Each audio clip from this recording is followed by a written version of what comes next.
কাপ্তাই হ্রদে মাছ শিকার শুরু। আশানুরূপ মাছ না থাকায় হতাশ ব্যবসায়ীরা।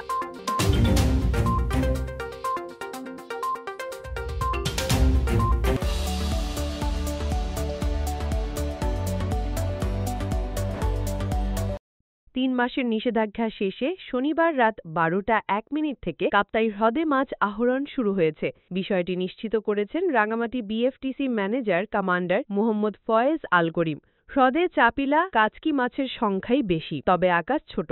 আশানুরূপ মাছ নেই, হতাশ ব্যবসায়ীরা। হ্রদের পানি কমতে শুরু করলে কার্প জাতীয় মাছ আহরণের পরিমাণ বাড়বে বলে জানিয়েছেন সংশ্লিষ্টরা।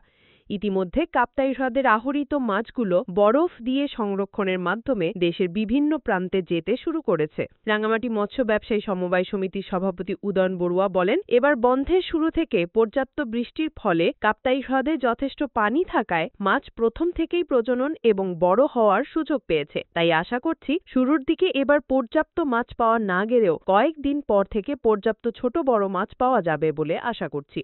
বিএফডিসির ব্যবস্থাপক কমান্ডার মোহাম্মদ ফয়েজ আল করিম জানান, মধ্যরাত থেকে কাপ্তাই হ্রদে মাছ আহরণ শুরু হয়েছে। এতে রাঙামাটি, কাপ্তাই, মহালছড়ি, মারিশা 4টি অবতরণ কেন্দ্রও খোলা হয়েছে। সকাল থেকে অবতরণ কেন্দ্রগুলোতে মাছ আসছে এবং সেখান থেকে দেশের বিভিন্ন প্রান্তে পরিবহনযোগে ইতোমধ্যে যেতে শুরু করেছে। আশা করছি গত বছর চেয়ে এবার বেশি লক্ষ্যমাত্রা অর্জিত হবে।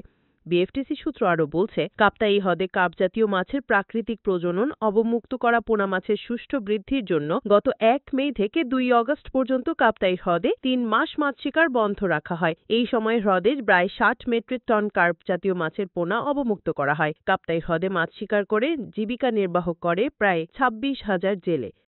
Desk report, CHT TV.